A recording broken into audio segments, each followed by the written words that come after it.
So, I want to start this video off with you can't get rid of anxiety. I think that's a really important thing to say. I often have clients come in and they're like, how do I stop feeling anxious? And I think that's not quite the best approach to dealing with anxiety. Trying to stop anxiety is impossible because things keep coming up. There are new things all the time that keep us worried, keep us nervous, keep us concerned. A better approach is to learn how to work with anxiety and relate to it in new ways so that you don't struggle as much. And so that's kind of what I want to talk about today are techniques, tools that you can use to change your relationship to anxiety so that you struggle less with it. Okay, I have 7 experiments. So you could try one of these every day this week, or you could try them and see over several days how you like them. But they are different tools for relating to anxiety in new ways. The first one is a pretty straightforward one. That's a breathing reset. If you find yourself feeling anxious, take a moment, stop, and just start breathing. Now, how I'd suggest you do it is breathe in normally. You can pause and hold it for a second if you like, and then breathe out slowly. Breathing out slowly helps activate your parasympathetic nervous system, which lets your body know everything's actually okay. Now, I would suggest doing this for, say, 3 to 5 cycles, and then pause and see how you feel. See if you notice any shifts. Sometimes doing this kind of breath can help us kind of break the connection to those anxious thoughts we're having, or give us a moment and some space to look at them differently. So a breathing reset's a really simple one that you can try as an experiment. Let's see. The second one is to externalize worry. Now, this is pretty much what it sounds like.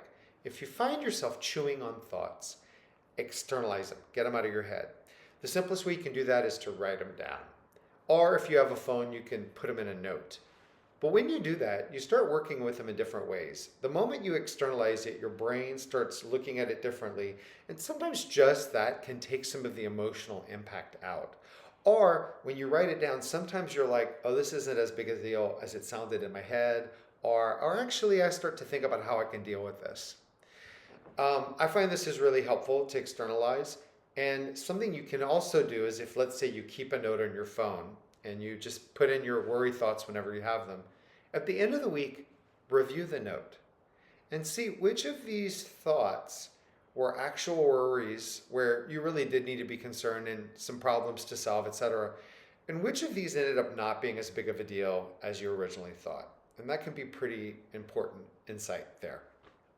Okay, the third one is diffusion. And diffusion is a technique from acceptance and commitment therapy. And it's simply a way to put some space between you and your thoughts. And you think about it, often when we have worry, it's like it's taking over our brains, right? We're like in it. And so diffusion is about getting some space. So let me give you just a sample of a thought. I'm really concerned that I'm going to really mess up my presentation today. Whew, you feel that? It feels heavy. It feels tight. You might even feel anxiety yourself just hearing that. Now, simply add a label in front of it. I'm having the thought that. So here, I'm having the thought that I'm really going to mess up my presentation today. See how that feels a little different? By adding that label, we put a little space, and the thought that is really worrisome in our head starts to sound like a string of words rather than this really powerful statement. A variation on this that you can do, which I'm not going to do in this video, is to take the thought and sing it to the tune of Happy Birthday. Or you can sing it to some other tune. But when you do that, it can really start to lose some of its power. And again, you feel like you've got a little space from it. So that's the diffusion technique. And that can be a really helpful one. Number 4. This is about exposure. And I call it exposure mini steps. So think about something, we all have these things where, we're procrastinating or kind of avoiding doing something, even though we know we probably should, but it's because there's some anxiety around doing it. An example could be Maybe you have a friend you haven't talked to in a while, and now you're feeling some anxiety around like getting in touch. It feels uncomfortable. So, exposure mini steps is about taking this and breaking it down into pieces or chunks where it might feel a little bit uncomfortable, but not too much. So, here an example would be rather than picking up the phone and calling them right now, because that could be too much and brings up a lot of anxiety, what would be an actionable step you could take that might be a little uncomfortable but feels doable? So, for example, a text to your friend saying, "Hey, I've been thinking about you. I'd love to chat soon and catch up." Maybe that feels a little bit uncomfortable, but not so bad. So, exposure mini steps is about being willing to feel a little discomfort, but identifying what would be not too much, but that allows you to move forward, even though you have some anxiety. Um, the fifth practice is gratitude practice. And you've probably heard of this before. It's a simple practice. It's basically shifting where your brain is going. So you take a moment in your day, or you can reflect on it at the end of your day or the beginning of your day. You can write it down. You can just think about it. But you take a moment and think about what you're grateful for, what's working in your life, what brings you joy. Any of those thoughts can help shift you from the pattern of what's not working, what you're scared about, what you're really worried is going to go wrong, catastrophic thoughts, etc. So gratitude practice is pretty straightforward, but it helps shift our brain to a new way of thinking, and it can be really helpful. Let's see, that was number 5. Number 6 is 5 senses grounding. This is one I love. And this one can be really helpful if for you anxiety isn't just thoughts, but more the feeling of anxiety. And in fact, often I use this with clients who have panic attacks, which is a super intense version of anxiety, right? So 5 senses grounding is around using your 5 senses to help shift you from the experience of anxiety to the present where you're actually okay. And it's literally 5, 4, 3, 2, 1. You're going to label. You're going to use your senses. So you start with 5 things you can see.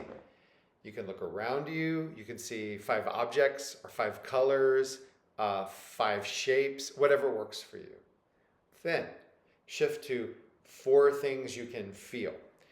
You could notice the temperature of the air. You could notice the feeling of your shirt. You could notice where you're sitting, what that feels like, whatever. 4 things you can feel. Then 3 things you can hear. Now, you might be in a really noisy place, and this is easy. You can grab 3 things really quick. If you're in a quiet room, it might need to take a little more work. Then 2 things you can smell. This one might be tough sometimes, but really focus and concentrate. See if you can find 2 things you can smell. And 1 thing you can taste. Doing this allows your senses, which are really powerful, to shift your focus from anxiety to the present where you're actually safe and likely okay. Let's see. Oh, 1 more. And that is an evening reflection. All I mean by evening reflection is taking a moment in the day, evening is a nice time, to think about what worked. Did you try any of these practices or other practices? Where did you get anxious and what did you do about it and what helped? Now, I like this because we tend to sort of have a negativity bias. We tend to get through the day and be like, I just was struggling all day. I felt anxious all day, which might be true. But possibly, if you do a little bit of reflection, you're like, well, I started out at anxious, but then I did some breathing and it got better. It might have gotten worse later, but it helped for a little bit. So evening reflection is to find out what's working and also to notice where we get caught up in that negativity. So those are 7 experiments, and I really do emphasize they're experiments. Some may resonate for you, others may not. You might find benefit from some and not others. That's okay. I encourage you just to try them out. And of course, sometimes our anxiety is bigger and these don't help as much. And that's where therapy can really help. There are a lot of great interventions and therapy modalities that can really work to address anxiety, anxious thoughts, feelings, etc., and work with those. So let me know if you have any questions or comments. And I'm also going to post a link to a blog where I write in more detail about this. And you can also go there if you kind of want like written instructions on how to do these. I really hope it's a useful tool for you.